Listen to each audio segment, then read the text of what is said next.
Viviendo con dignidad, he titulado hoy este sermón, Viviendo con dignidad. ¿Y qué es vivir con dignidad? No sé si alguna vez han escuchado a los políticos hablar de vidas dignas, acerca de crear trabajos dignos, acerca de construir viviendas dignas. En nuestros países, me imagino que en México también, que lo será también en Nicaragua y en Bolivia, pero en El Salvador, mucha gente vive en condiciones de pobreza y más que pobreza, ¿no? Y muchos no tienen una vivienda digna, dicen. Esa es la terminología que ocupan. Y entonces viene el presidente de turno y sí, vamos a construir 5,000 viviendas dignas. ¿Qué quiere decir esto? ¿Qué quiere decir viviendas dignas? ¿Qué quiere decir que vamos a generar empleo para que las personas tengan vidas dignas? Bueno, según la Real Academia Española, la que rige el idioma español o castellano, digno quiere decir, primer significado, ser merecedor de algo. Número 2, correspondiente al mérito de algo. Número 3, dícese de una persona que tiene dignidad. O número 4, de calidad aceptable, que es por ahí más o menos que es como lo usan. De calidad aceptable, algo que sea humano. ¿Qué es dignidad? La cualidad de ser digno. Número 2, excelencia. Número 3, gravedad de las personas en la manera de comportarse. Gravedad y decoro de las personas en la manera de comportarse. Y cuando decimos viviendo con dignidad, lo estoy haciendo intencionalmente porque sabemos ese uso que se da de qué es vivir con dignidad. Es decir, no vivir en una extrema pobreza, al menos tener lo básico, al menos tener alimento, cama, ropa, techo. Eso es lo que la gente quiere, vivir con dignidad. Y se incrementa más en nuestros países, ¿no? Pero Dios nos manda acá a vivir con dignidad también. Pero ¿es esto lo que está diciendo? ¿Es este uso que dan los políticos y los economistas en nuestros países? ¿Es acaso el uso que se da en Efesios? Que vivamos o que andemos de una manera digna como lo usan los políticos. ¿Es que vivamos de una manera digna que tengamos que vestir y que comer? Porque el Señor dice que no ha visto justo desamparado ni su descendencia que mendigue pan. En su palabra vemos que Él es nuestro proveedor. Jehová Jireh, Él es nuestro protector. Él provee todo. De hecho, en Efesios 1, versículo 3 dice que hemos sido bendecidos con toda bendición espiritual en los lugares celestiales. Así que si fuera por esto, nosotros tenemos vidas dignas. Y aún más, si voy porque dice ser merecedor de algo, realmente no soy merecedor de esto. Por eso es por gracia que somos salvos, porque Dios nos ha dado la salvación por gracia. Esto es un regalo, un don inmerecido. Pero Él nos ha dado incluso más de lo que merecemos o necesitamos. Pero no es a esto lo que Pablo se refiere cuando nos invita a los efesios y al lector y a los cristianos de todas las épocas a vivir de una manera digna. Quiere decir, me voy a vestir bien, pues. No voy a andar todo haraposo. Voy a proveer para mis hijos y para mi familia. Aunque estas cosas son ciertas, no es a esto lo que se refiere. Y hoy en el capítulo 4, versículo 1 y 3, quiero desenvolver un poco de lo que Pablo está queriendo decir con vivir una vida digna. ¿Digna de qué?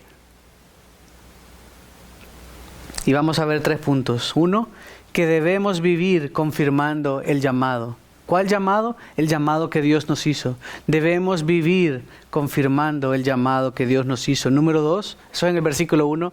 En el versículo 2 vamos a ver que debemos vivir exhibiendo el fruto. Debemos vivir exhibiendo el fruto. Y número 3, se los iré recordando después, debemos vivir preservando la unidad. Debemos vivir confirmando el llamado, exhibiendo el fruto y preservando la unidad. Y a esto es a lo que Pablo le llama convivir con dignidad. No a tener una buena casa, no a tener algo que simplemente no nos estemos muriendo de hambre, no, va más allá de esto.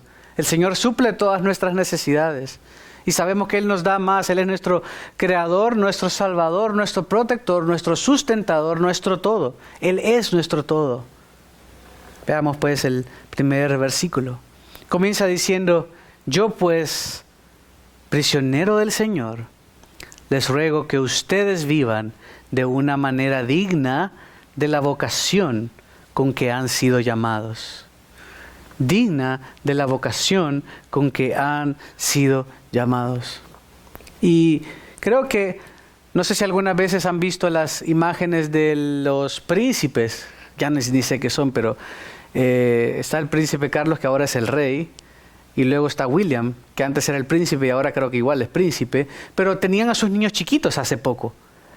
Estaban los príncipes también, y están de 3, 4 años ahí, y son príncipes también, y deben conducirse de la manera que deben. Pero de repente, no sé si alguna vez han visto imágenes de que ese niño que es un príncipe y debe conducirse como príncipe, tira una pataleta. Y seguro alguna vez vieron al tal príncipe metiéndose el dedo en la nariz y sacando algo que no debió haber hecho. Y es como, uy, no, el príncipe no puede hacer eso. A menudo hay personas, hay profesiones, hay situaciones en que debemos comportarnos de una manera y no lo hacemos.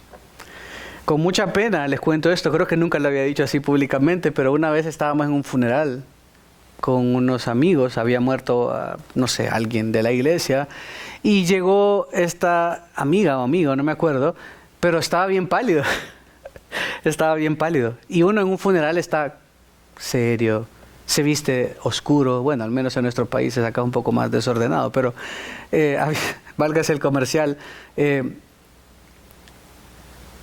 uno está sobrio, no hace muchas bromas, tienes que estar así como compungido, no estás echando chistes.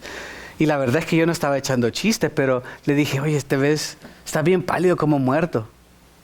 Y nos agarró ataque de risa a todos. Pero, o sea, ataque de risa y todo. Qué pena, no debes hacer esto en un funeral. Y se me salió, fue un error.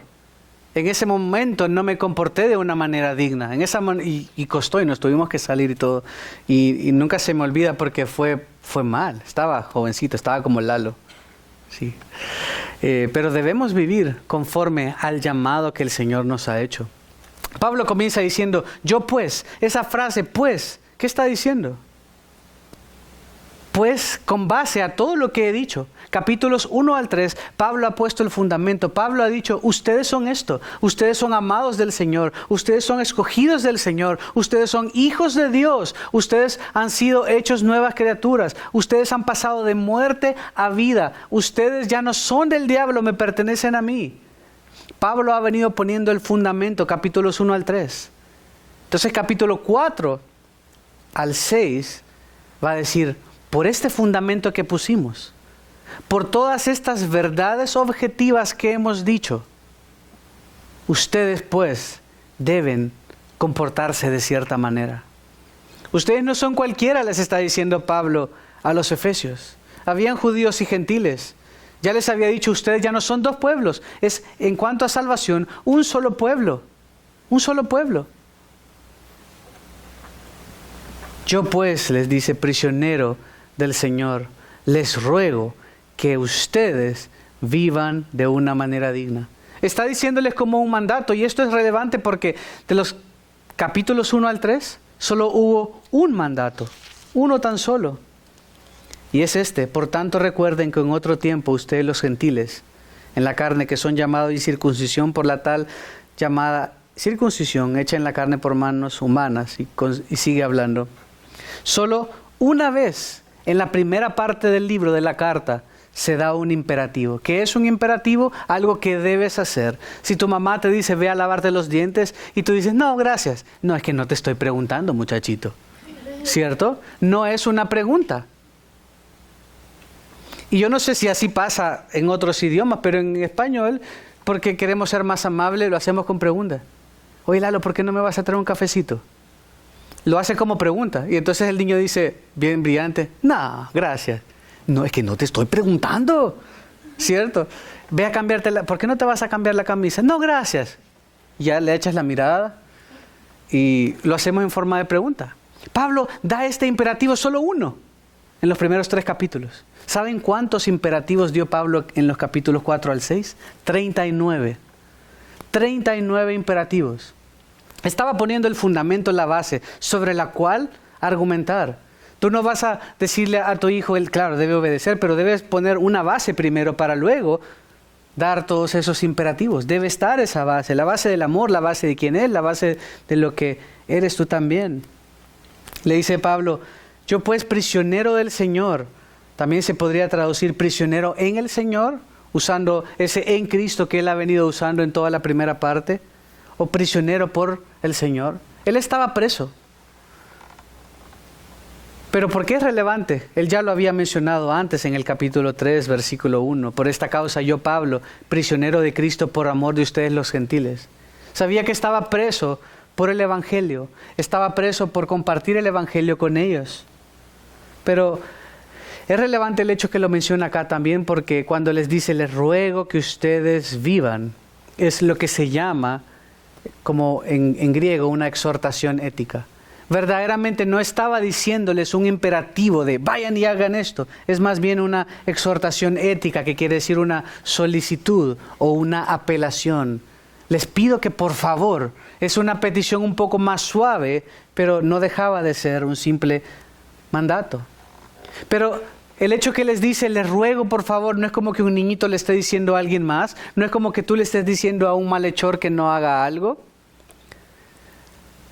Lo incrementa al decir, yo, Pablo, yo soy el prisionero del Señor, yo, apóstol, yo, Pablo, el que está escribiendo esta carta, les ruego que vivan, que ustedes los que están leyendo, que ustedes los que están escuchando, que vivan de una manera digna. Tiene un peso apostólico esa apelación, esa solicitud. Pablo, como el apóstol, les está diciendo, por todo esto que he dicho antes, por favor, vivan de una manera digna. Ah, sí, Pablo, listo, vamos a asegurarnos que no haya pobres en medio de nuestro y que en la iglesia todos tengan pan y que todos tengan techo y que nadie tenga los pantalones rotos y que nadie huela mal y que todos coman una dieta saludable. No.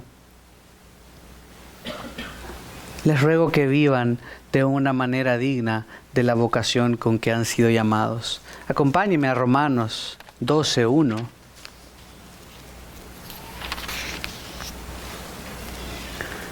No es la primera vez que Pablo usaba este tono.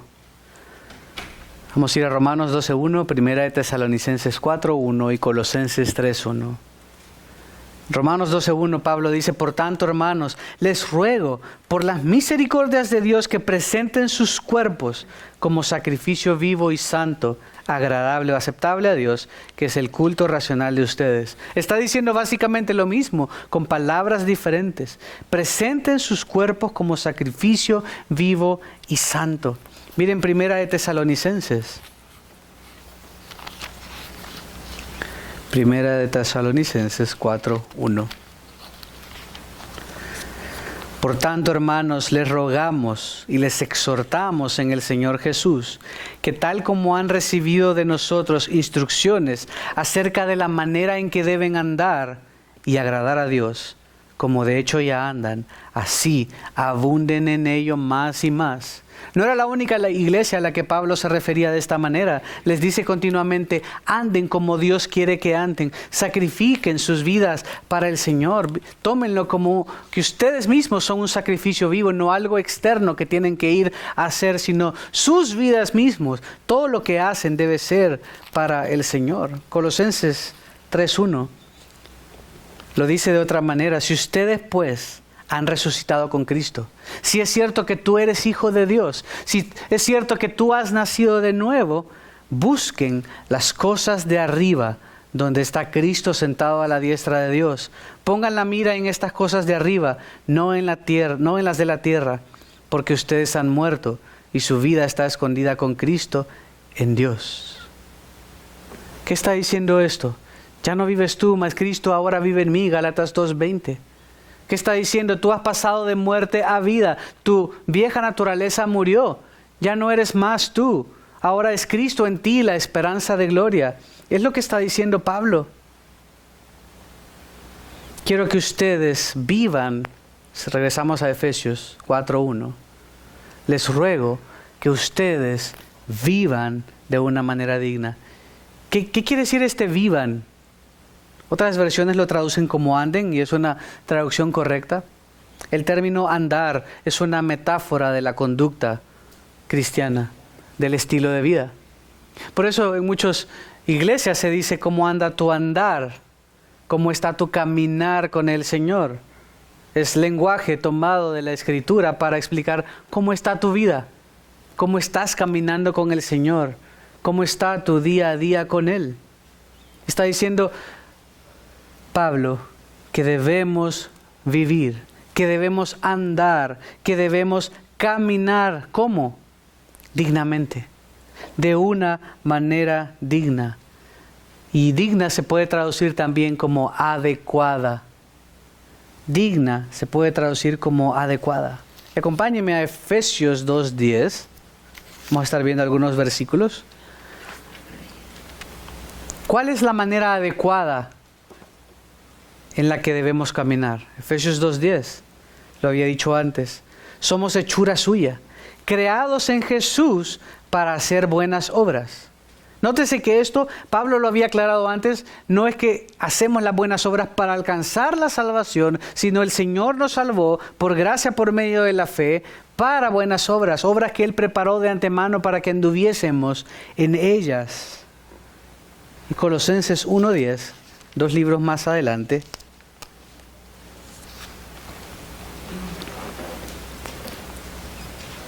Desde el 9 dice, por esta razón también nosotros, desde el día que lo supimos, no hemos cesado de orar por ustedes, pidiendo que sean llenos del conocimiento de su voluntad en toda sabiduría y comprensión espiritual, para que anden como es digno del Señor, como es adecuado en el Señor, haciendo en todo lo que le agrada, dando fruto en toda buena obra y creciendo en el conocimiento de Dios.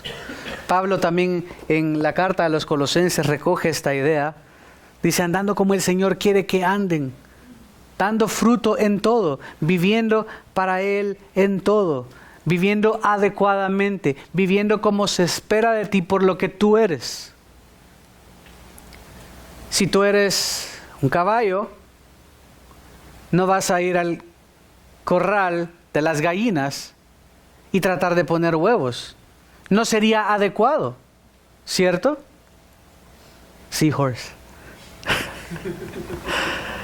Si tú eres un cerdo, no vas a intentar ir al mar y nadar con los peces, ¿cierto?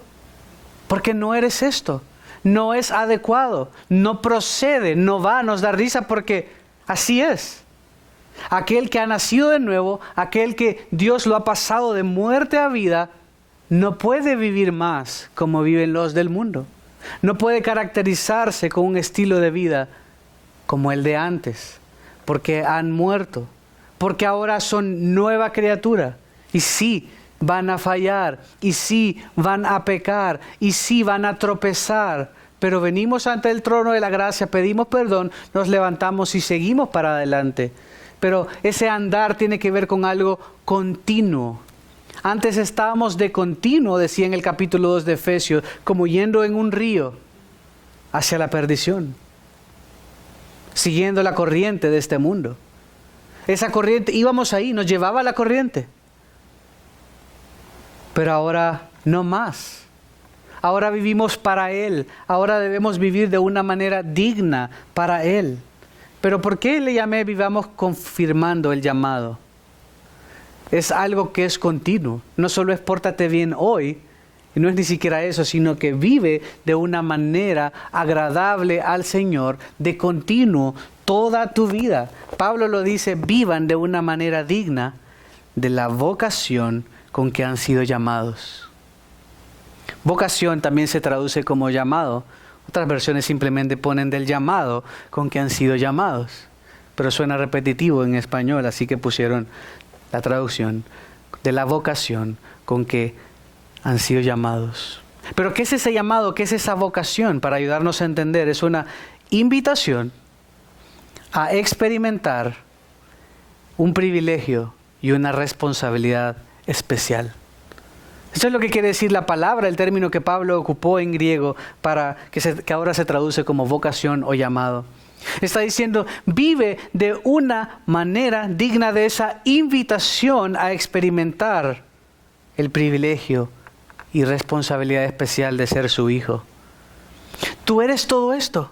Ya no eres más todo aquello. Ya no debes seguir según la corriente del mundo. Ya no debes seguir donde va Vicente. Sino debes seguir a aquel que es tu Señor. Debe haber un claro patrón de cambio en tu vida, en una dirección. Por eso debemos vivir confirmando el llamado. Porque vivir de una manera digna de la vocación con la que hemos sido llamados implica, oye, el Señor te salvó, el Señor te escogió, el Señor te llamó con un llamamiento eficaz, el Espíritu Santo un día te llamó y tú escuchaste, te transformó. Ese llamado irresistible. Nótese que es un pasivo divino, de nuevo hemos hablado del pasivo divino. Pasivo divino es un pasivo, gramaticalmente esto es una, y siempre les he dicho la pizza, yo me comí la pizza, yo soy el verbo activo, que digo yo me comí la pizza, pero desde la perspectiva de la pizza fue comida por Josué. La pizza no estaba haciendo nada, la pizza estaba ahí y fue comida, ¿cierto? Y es lo que está diciendo acá, con la vocación con la que hemos sido llamados. El Señor nos llamó, el Señor nos escogió. Miren Romanos 8:29.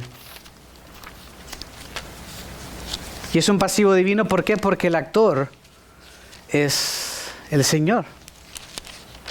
Hemos sido llamados, esto no quiere decir tú te llamaste a ti mismo. Esto no quiere decir tú mismo te pusiste en esta situación, sino que quiere decir el Señor te escogió, el Señor te llamó, el Señor te dio esta vocación, el Señor te hizo esta invitación a seguirme, a seguirle. Romanos 8:28 y 29. Dice, y sabemos que para los que aman a Dios, todas las cosas cooperan para bien. Esto es, para los que son llamados, el nuevo pasivo divino, conforme a su propósito. El hecho que el Señor te haya llamado tiene que ver con que es parte de su plan. 29. Porque a los que de antemano conoció, también los predestinó a ser conforme a la imagen de su Hijo, para que Él sea el primogénito de entre muchos hermanos. Y el 30 es uno de mis versículos favoritos. Lo da como un hecho: a los que predestinó, a esos también llamó, a los que también llamó, justificó, y a los que justificó también glorificó. El Señor lo hace todo, es capaz de hacer y de sostenerte. Por eso debemos vivir conforme a ese llamado que Él te hizo un día. Él te dijo, ven, sígueme. Así como lo hizo a los apóstoles, Él un día, dentro de ti, escuchaste el Evangelio, lo habías escuchado antes y el Espíritu Santo te hizo nueva criatura. Te dijo, ven, sígueme. Y las ovejas conocen la voz de su pastor. Y las ovejas oyen y le siguen. Entonces está diciendo, oye, tú que me escuchas, tú que has sido hecho nueva criatura. Romanos 11:29, porque los dones y el llamamiento de Dios son irrevocables. Nótese que no dice los dones y los llamamientos. Dice los dones y el llamamiento de Dios. El llamado que Dios te hizo. No va a decir Dios, no, la verdad es que no, siempre no.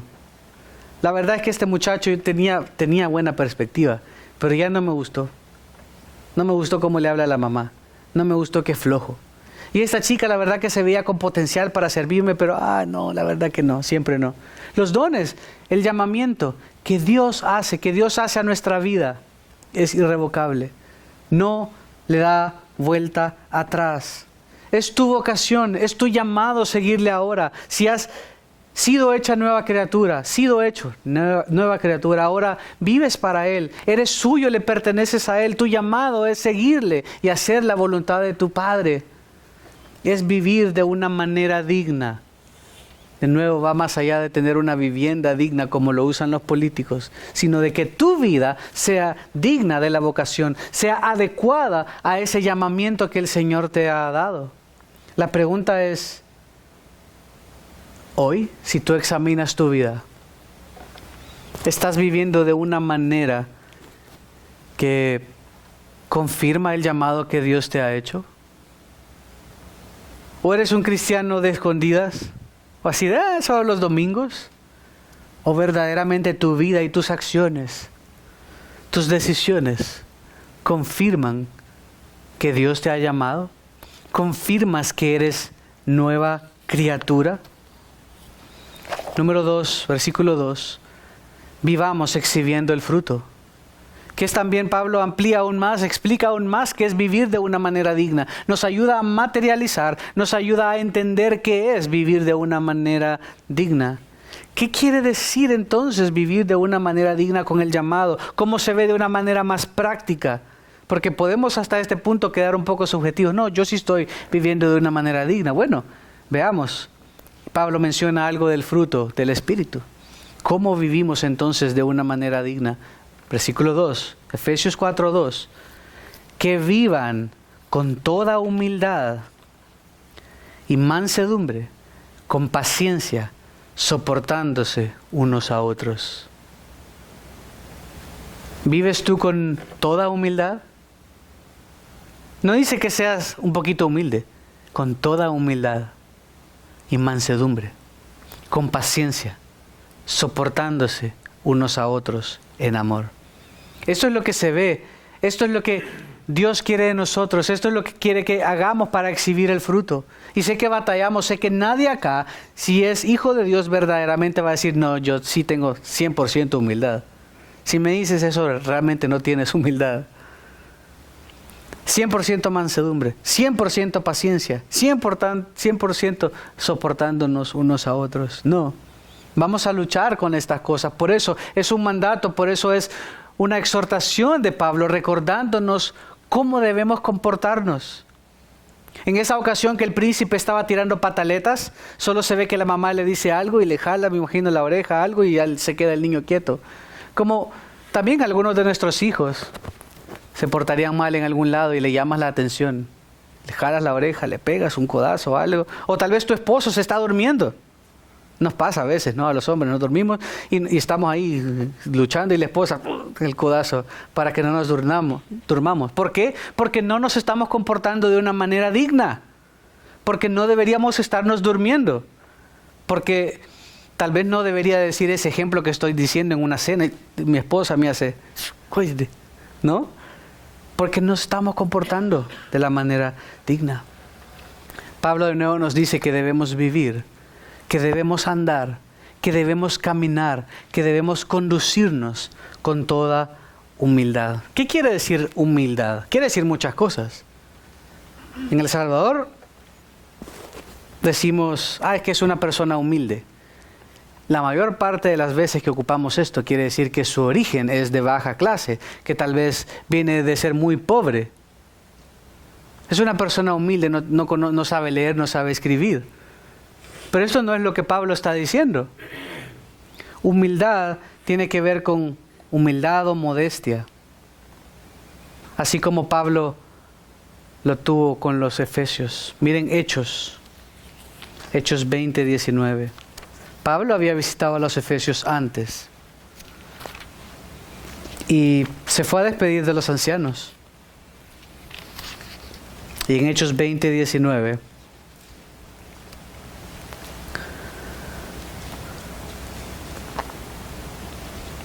cuando vinieron a él desde el 18 les dijo, ustedes bien saben cómo he sido con ustedes todo el tiempo, desde el primer día que estuve en Asia. He servido al Señor con toda humildad. Pablo no estaba diciendo que era pobre. Pablo no estaba diciendo que no tenía educación. He servido al Señor con toda humildad, con lágrimas y con pruebas que vinieron sobre mí por causa de las intrigas de los judíos. ¿Vives tú de manera humilde para el Señor? Cuando hay conflictos en tu casa, ¿eres tú el primero en reconocer que puede haber error en tu vida? que te puedes haber equivocado? ¿Estás dispuesto a decir sí si te piden ayudar a lo que sea? ¿O te enojas porque ves, solo yo hago todo? ¿Tienes esa humildad y modestia que el Señor quiere que tengamos? Porque el de corazón humilde es el que el Señor no mira de lejos. Al soberbio el Señor lo mira de lejos. ¿Verdaderamente tú quieres que el Señor te mire de lejos? ¿Que te rechace? ¿Que te haga a un lado por tu soberbia? ¿Por no reconocer, por decir sí, me equivoqué? Debemos vivir con humildad, sirviéndonos. Acá, en la iglesia, sí, en nuestras casas también, sirviéndonos todo el tiempo, con toda humildad y con toda mansedumbre. Porque ese toda rige los dos, toda humildad y toda mansedumbre. Mansedumbre, hoy no lo usamos mucho, pero no sé si alguna vez han escuchado, es que Sergio es un hombre manso. Hoy no se usa tanto. Menso sí se usa, pero manso no tanto. Pero si piensan, yo conozco 1 o 2 hombres que son mansos, que son tranquilos, que los molestan, los puyan y mansos. Nunca evitando problemas. Mansedumbre tiene que ver con ser gentil, ser cortés o tener consideración de los demás. Quiere decir la cualidad de que no estás muy impresionado por un sentido de la propia importancia de uno. Es decir, no estás diciendo yo soy muy importante. Reconoces que tú no eres la gran cosa. El que no es humilde, el que es soberbio, el que es berrinchudo, el que pelea, dice yo soy más importante. Tú me estás faltando a mí. Tú me estás hablando de una manera que no debes. Pero el manso dice, yo la verdad es que no estoy tan impresionado conmigo mismo. Lo que yo soy es lo que Dios ha hecho de mí. Más bien necesito arrepentirme, más bien necesito ser más manso, manso como oveja, como Jesús, que fue llevado como oveja al matadero y no abrió su boca. Esto es un hombre manso, una mujer mansa. ¿Eres tú un hombre o una mujer mansa? Si te pullan, si te aprietan donde te duele, ¿qué hacemos? ¿Agachas la cabeza y se lo dejas al Señor? ¿Oras? ¿Le sonríes? Difícilmente, ¿no? Te dan ganas de regresárselo y decirle, tú feo, tú gordo. Como hacen los niños. Los niños no se caracterizan por ser mansos. Pero ¿cómo más? Y esto no es todo, pues es solo una lista pequeña de ejemplos que Pablo nos está diciendo a cómo debemos vivir de una manera digna, con humildad, con mansedumbre, con paciencia. ¿Saben qué quiere decir el término que se usa para describir esto? Quiere decir ser capaz de soportar bajo la provocación. Ser paciente significa ser capaz de soportar bajo la provocación. Si lo notan, va de hecho un poco parecido a la mansedumbre. Pero no sé si han conocido gente muy paciente. Y otros impacientes que alguien se tarda un poquito más en el semáforo y le pitan y se enojan. ¿Y por qué se está tardando tanto este cajero? ¿Y qué es lo que pasa? No puede ser, qué desesperante. Y todo lo queremos instantáneo. No tenemos paciencia hoy para esperar. No escribimos cartas porque, no, demasiado. No, escribir una carta, llevar al correo, esperar a que llegue, a que regrese, es mucho. Mejor le mando un texto. No tenemos la paciencia de esperar. Pero también mucho de eso tiene que ver con soportar bajo la provocación. Miren, en el libro de Colosenses, capítulo 3, hay un ejemplo de esto. Colosenses 3, versículos 12 al 13. Entonces ustedes, como escogidos de Dios, santos y amados, revístanse de tierna compasión, bondad, humildad, mansedumbre y paciencia. Y va a decir lo que vamos a leer a continuación, soportándose unos a otros y perdonándose unos a otros. Es evitar la provocación, es soportar el ser provocado. Paciente. El salmista decía en el Salmo 40, paciente esperé al Señor, a mí se inclinó y oyó mi clamor. ¿Cómo hacemos ahora? Señor, te pido que me des paciencia y que me la des rápido. Así oramos. Señor, te pido que me sanes, sáname ya. Señor, te pido que me ayudes con esto y me lo des ya. Señor, te pido que ayúdame a cambiar el carro y ayúdame a cambiármelo ya. Y no somos pacientes. No somos pacientes los unos con los otros. Los jóvenes no son pacientes con los mayores. Los mayores no son pacientes con los jóvenes. Para los jóvenes los mayores son muy lentos y no se adaptan tanto. Y para los mayores los jóvenes son muy abruptos. Y el punto es que nadie es paciente con nadie. El que sabe más no tiene paciencia con el que sabe menos. Y el que sabe menos no tiene paciencia con el que sabe mucho. Y si pensamos en nuestras casas, podríamos usar un poquito de extra paciencia, ¿no? Podríamos tenernos un poco de paciencia más los unos con los otros. Hasta los pobres perritos, no les tenemos paciencia. Debemos tener nuestras relaciones exhibiendo el fruto con humildad, siendo mansos, siendo pacientes, y finalmente soportándose unos a otros. Esto no tiene que ver con aguantarse. Ay, ya no lo soporto, decimos en español. Ya no la aguanto. Eso no tiene que ver con aguantarse. No de esa manera al menos. Se usa a menudo en contextos de soportar el sufrimiento o la persecución.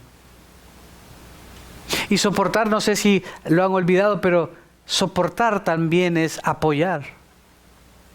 ¿Acaso cuando tú estás pasando por dificultad, no quisieras a alguien que esté a tu lado, soportándote, apoyándote? Qué difícil es pasar una prueba sola. Pero cuando hay alguien soportándote, cuando hay una viga estructural soportando el peso del segundo piso, es mucho más fácil que ponen muebles arriba y todo lo que está arriba que si no hay nada soportando. Ir en 1 Corintios, capítulo 4, 12. 1 Corintios 4, 12.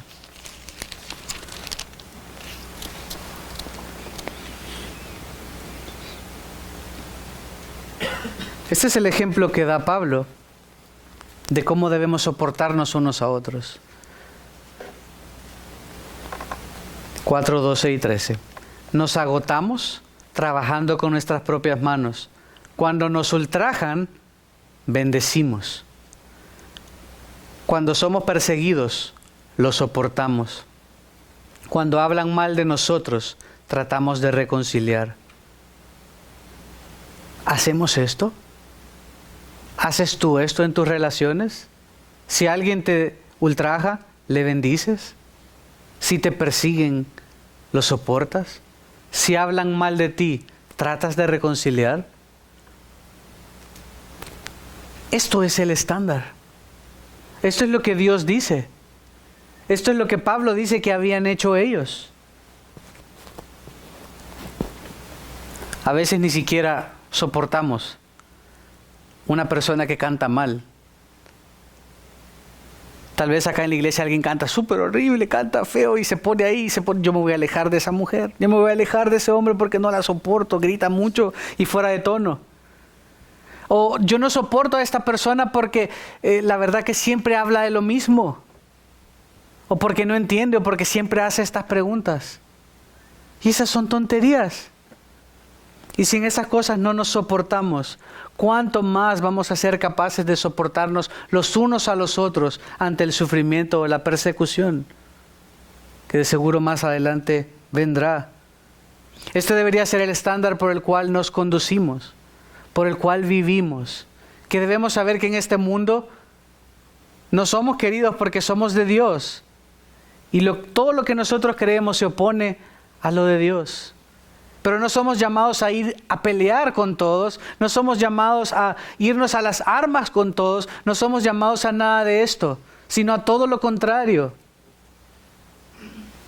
Y entre nosotros aún más. Buscar cómo reconciliarnos constantemente. Buscar que nadie esté enojado, que nadie esté a la deriva, que nadie esté solo. En 2 Tesalonicenses también.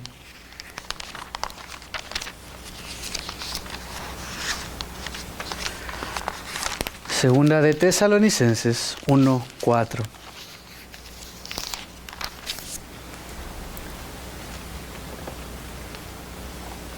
Por lo cual nosotros mismos hablamos con orgullo de ustedes entre las iglesias de Dios, por su perseverancia y fe en medio de todas las persecuciones y aflicciones que soportan. Estas iglesias estaban soportando aflicciones y tribulaciones.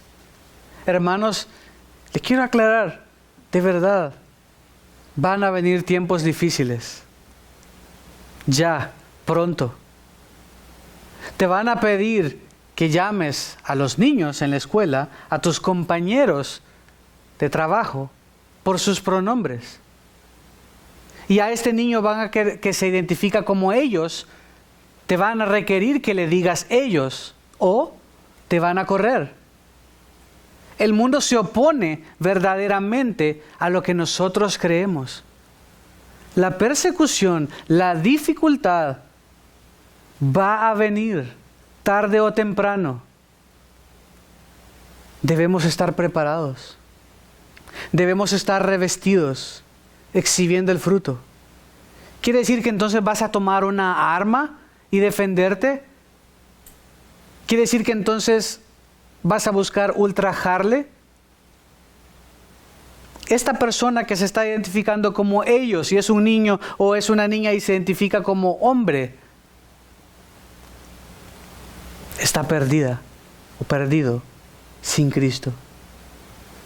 Nuestra lucha no es contra carne y sangre. Va a venir tarde o temprano. La verdad que parece que está muy cerca de que tengas que tomar la decisión si cedes y te identificas como uno del mundo y cedes al mundo y sus pasiones, o verdaderamente das un pie adelante y dices, yo no puedo estar en esta mentira. Yo no puedo caer en esta mentira.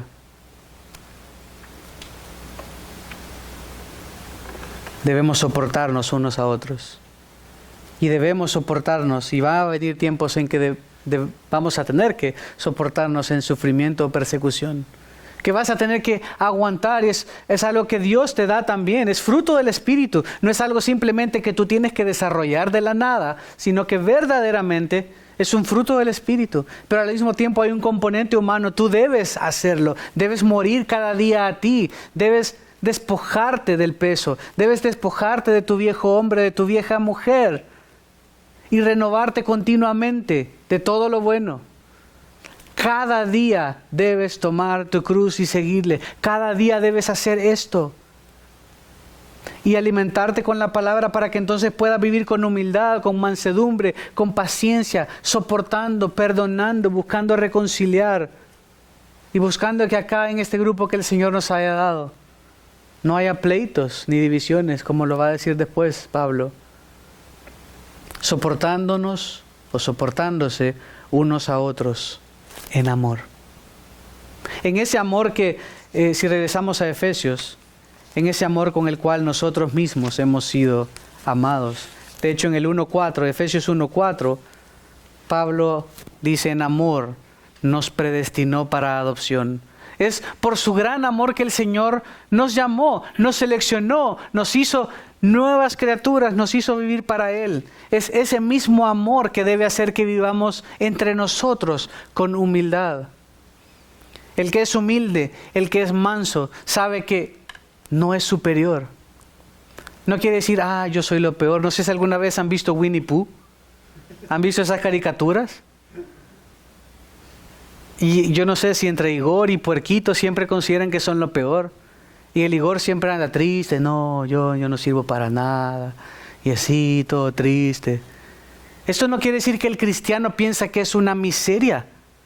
Debes pensar de ti lo justo, que eres un pecador en necesidad de un Salvador, redimido por Él, escogido por Él.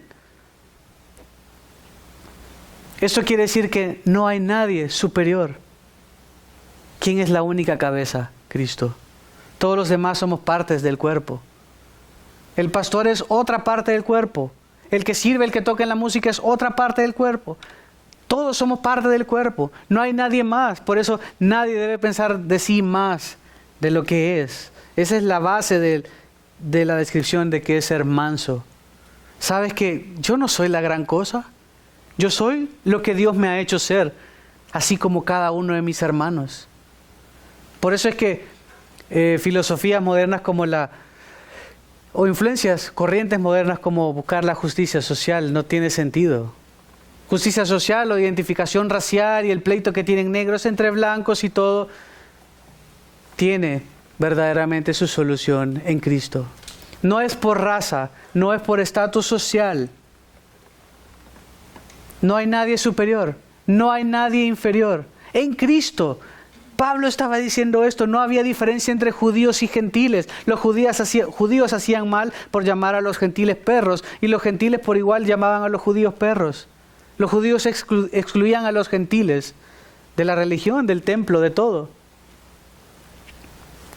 Y la solución es que los judíos fueran a los gentiles y les besaran los pies y les dieran todos los trabajos y que todas las películas ahora fueran hechas por gentiles, como ahora vemos en todos los anuncios, las películas ahora todas son hechas por negros y chinos e hispanos y no tienen que haber blancos y los blancos son malos, los blancos son lo peor. Eso es lo que está en este país: odio, discriminación racial. La solución no es esto. La solución es Cristo. No hay verdadera reconciliación si Cristo no está en medio. La clave de todo es en amor, soportándonos unos a otros en amor. El último punto: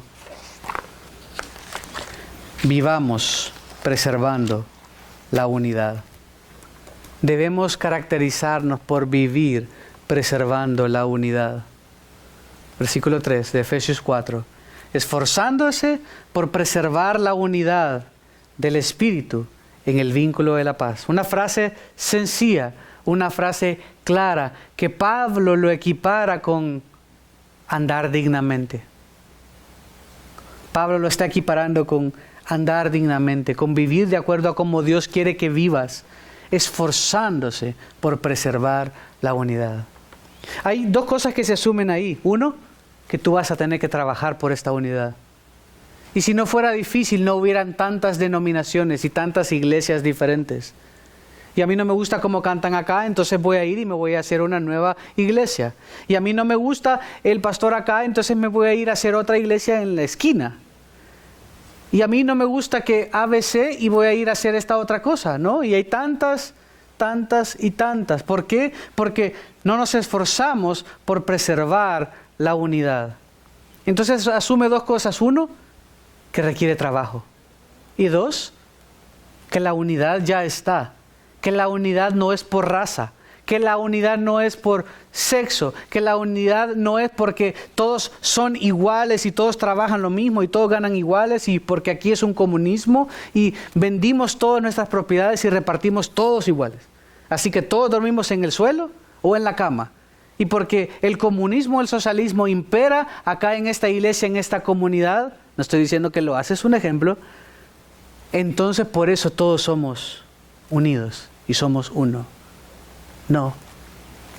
La unidad verdadera la da el Espíritu. Miren lo que dice: esforzándose por preservar la unidad del Espíritu. Quiere decir que el Espíritu es el vínculo que la produce.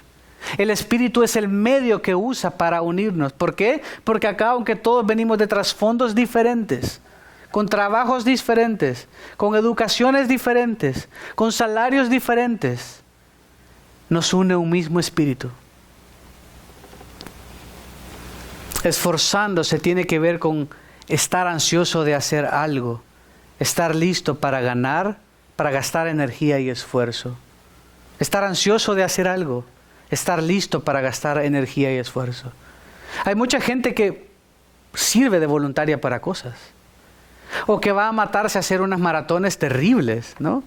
Y van, no importa, a las 5 de la mañana. La maratón a las 5 de la mañana y van y corren todo lo que tienen que correr. Pero si se tienen que levantar a las 7 de la mañana para ir a la iglesia, no se levantan porque qué difícil. Y van a servir en la fundación que más les gusta y pasan todo el día soleándose. Y no, qué bueno que estuvimos ayudando a todos los enfermos de cáncer.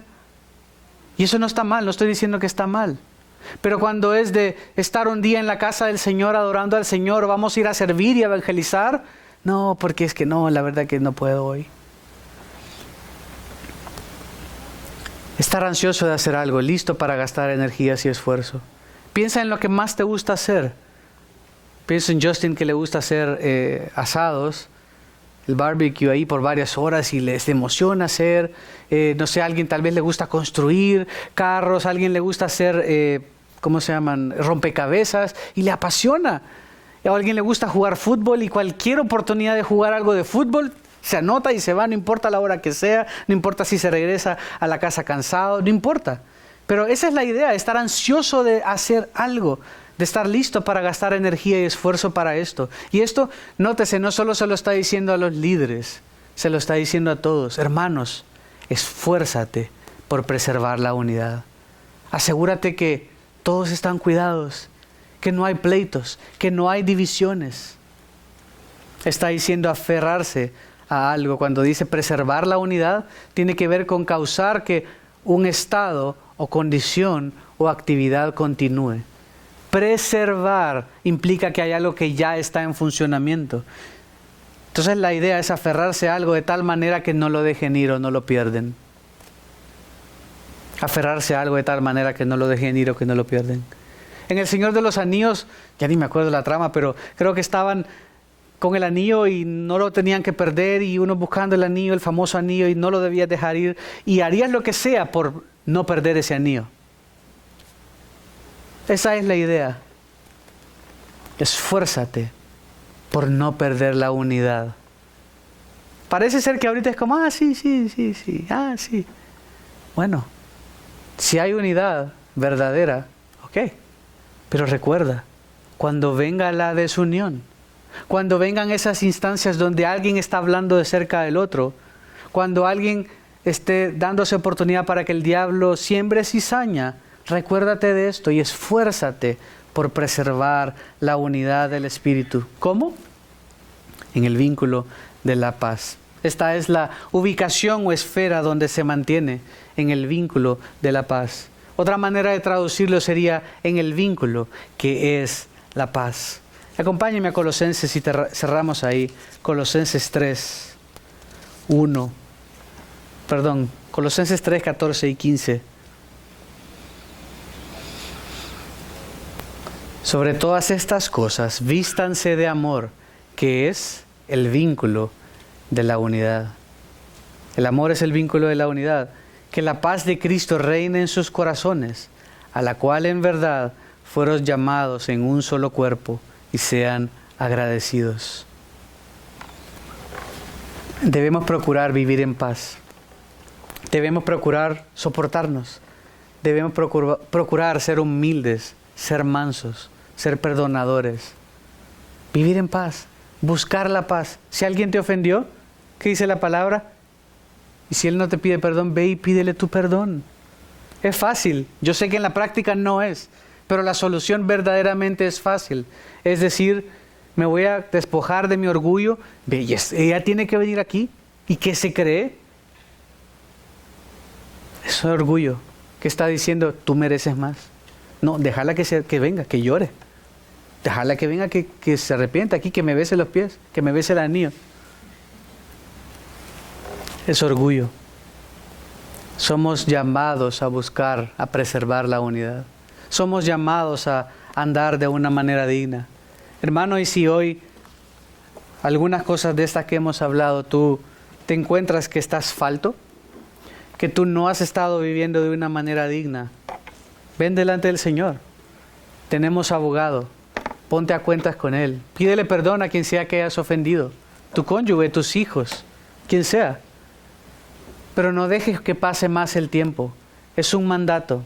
Hay gracia para ello. Queremos terminar cantando gracia admirable, porque es esta gracia que necesitamos. Es esta gracia que necesitamos verdaderamente para vivir cada día dependiendo del Señor. Que andemos de una manera digna. Les invito a ponerse de pie. Voy a orar y terminaremos cantando tal vez 2 estrofas.